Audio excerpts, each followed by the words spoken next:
I just wanted to know if having a different face could make life a little easier. 10 minutes earlier, my supervisor fired me in front of the whole office. He said I wasn't presentable enough to be an assistant. I looked down at my phone. Hospital payment notices kept popping up, one after another. My father, Daniel, was still lying in a hospital bed. The surgery deposit was crushing me. And right when I was about to fall apart, that's when the ad on the subway wall suddenly lit up. Words appeared on the screen. Sophie, do you want the world to finally see you? I stumbled back in fear, but the man walking past me didn't react at all. It was like that voice belonged only to me. Then the ad machine beside it printed out an invitation card.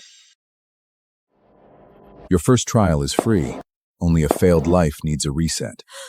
I looked up. A man was standing right in front of me. He looked like he already knew I'd come, like he had already seen straight through my desperation. Sophie, say yes, and you can have her life. My first instinct was to say no. But then my phone rang again. Sophie, the surgery deposit has to be paid by tonight. If it isn't, your father will be decharged. That call shattered the last piece of sense I had left. It's just for one day, right? One day is all it takes to change a life. After that, I walked into that mysterious beauty clinic. I thought a new face could give me a new life, but I didn't know this wasn't salvation. It was a cage that eats people alive. A freezing mask pressed against my face, and when I opened my eyes again, in her place was another woman. When they brought me to the top floor of Aurora, I realized this place looked nothing like a beauty clinic. The whole building felt like a palace. The lighting was cold and blinding. Every step felt like I was walking into someone else's fate. There was no operating table in the experience room, no doctors either. There was only one giant silver mirror. Through biomembrane transfer, neural mapping, and social identity swink, we can let you experience a completely different life for 24 hours. I'm not going to turn into some kind of monster, am I? No.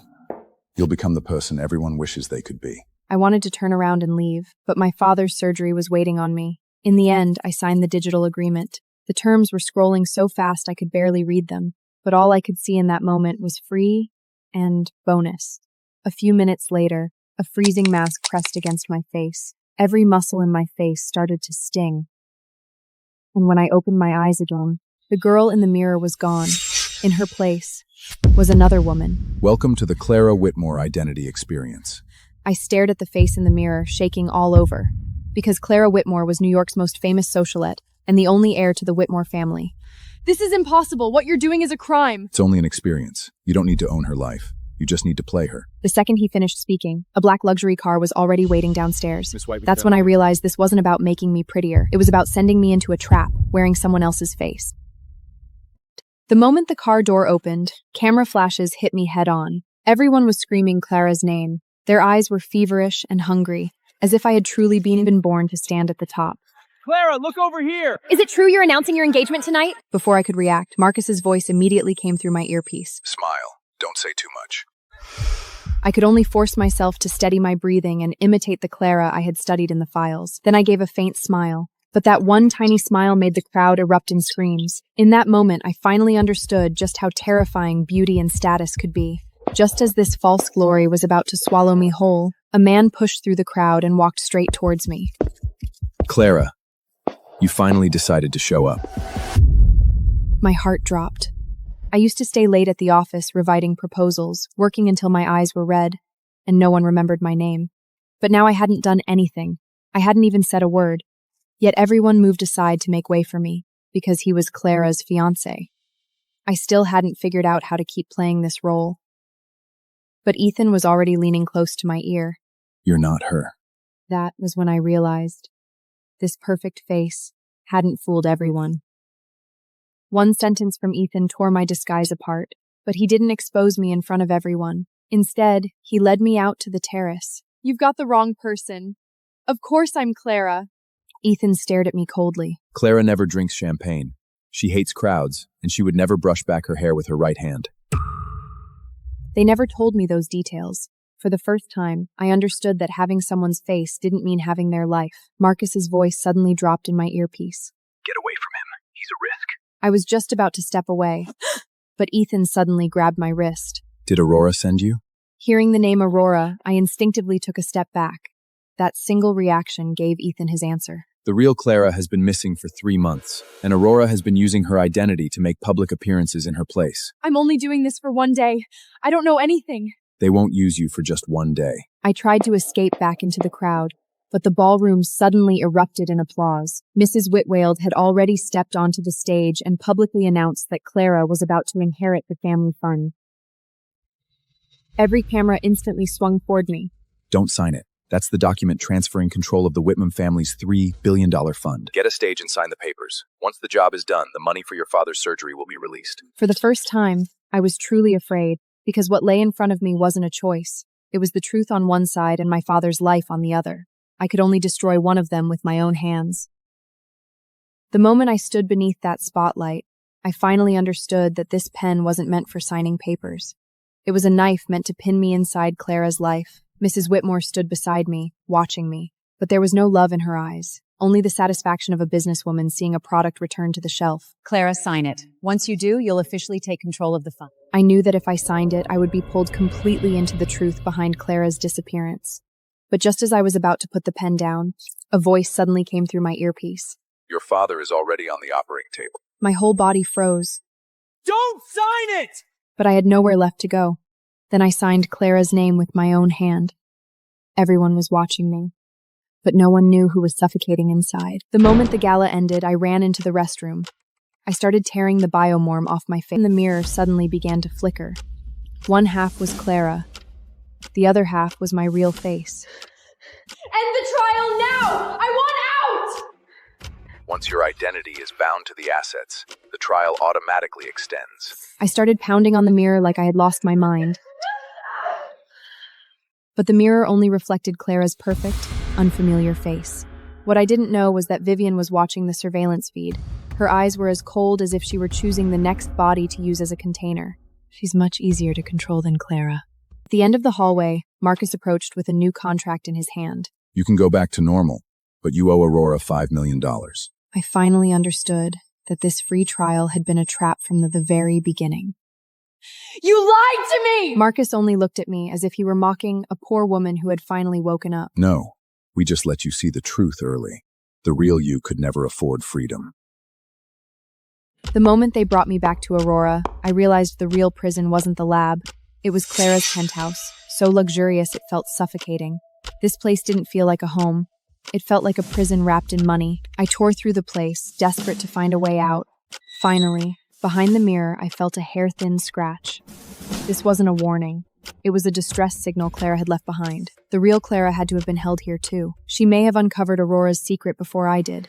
I stared at the face in the mirror that didn't belong to me. Then give me a face they won't recognize. I secretly opened Aurora's backup experience program. In the identity database, I selected a server named Elena. This face swap hurt more than the others, like someone was dragging my memories out of me. But I didn't have a choice anymore. Then, wearing Elena's face, I slipped into the kitchen. I kept my head down and left through the staff corridor. I thought I had finally made it out. But then a video suddenly appeared on my phone. The real Elena was being taken to a police car. She had been charged with stealing Clara's jewelry. So every time I escape, someone else pays for it? That was when I finally understood. Every face I used came out of someone else's life. When Naomi couldn't reach me for 3 days, she realized something might have really happened to me. She rushed into my tiny rented apartment. The moment she opened the door, she found clothes scattered all over the floor. That card was sitting on the table. Naomi forced herself to stay calm and opened my laptop to search. But the more she searched, the more terrified she became. Almost every negative story about Aurora vanished into thin air within minutes. Just then, someone suddenly knocked on the door. Naomi whipped around. She grabbed the baseball bat by the door. Through the peephole, she saw a girl she had never seen before. Who are you? I'm Sophie. Who are you trying to fool? Get lost! Then I brought up what happened back in high school. That was when she finally lowered her guard. It was a secret only the two of us knew. Naomi slowly opened the door, but she didn't come any closer. That's not your face, and that's not your voice. How do I know you're really Sophie? I wanted to tell her I hadn't changed, but the moment I opened my mouth, I suddenly couldn't remember the day we first met. It was like someone had torn a piece out of that memory, leaving behind nothing but a blurry blank. Naomi could tell something was wrong with me. She finally understood that Aurora hadn't just taken my face. They were taking away the pieces of my life that proved I had ever been Sophie. Oh my God, what did they do to you? So she decided to expose Aurora. But the live stream had barely started when the screen suddenly went black. The lights in the room flickered with it. The next second, Vivian's cold voice came through the computer. Sophie, don't drag your only friend into this. When Ethan brought Naomi and me to an old law office, I realized I wasn't the only person Aurora had swallowed up in this city. And when Ethan got there, he brought even worse news. Aurora's technology isn't just about changing appearances. It pushes out your original memories, too. Then who will I become in the end? Whoever they need you to become, that's who you'll become. Then Ethan opened an encrypted video. If someone shows up wearing my face, that's not me! My breathing stopped cold, because the face I had borrowed to show off belonged to someone who was actually trapped in the dark. Aurora's underground archive.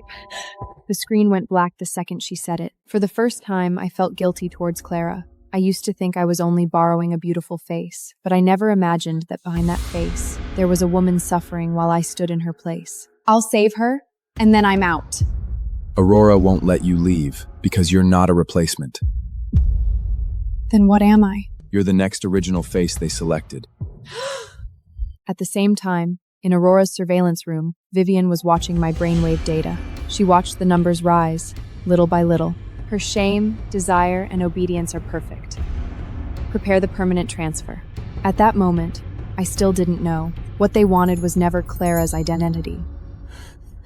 They wanted to turn my real face into the key to the next prison. When I broke into Aurora's underground archive, I finally saw what this company really looked like when it fed on people. There were no ordinary files down there. There were only rows of identity capsules, breathing out cold air. Every capsule had a name attached to it. I walked along the shelves until I saw my own name attached to one of them.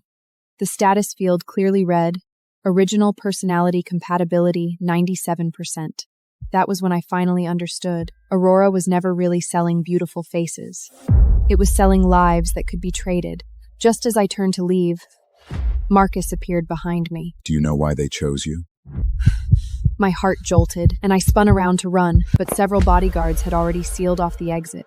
Because Clara was too proud. She'd rather die than obey. You, on the other hand, have a weakness. By cold machines. Your father needs continued treatment. We can keep paying for it. Simple.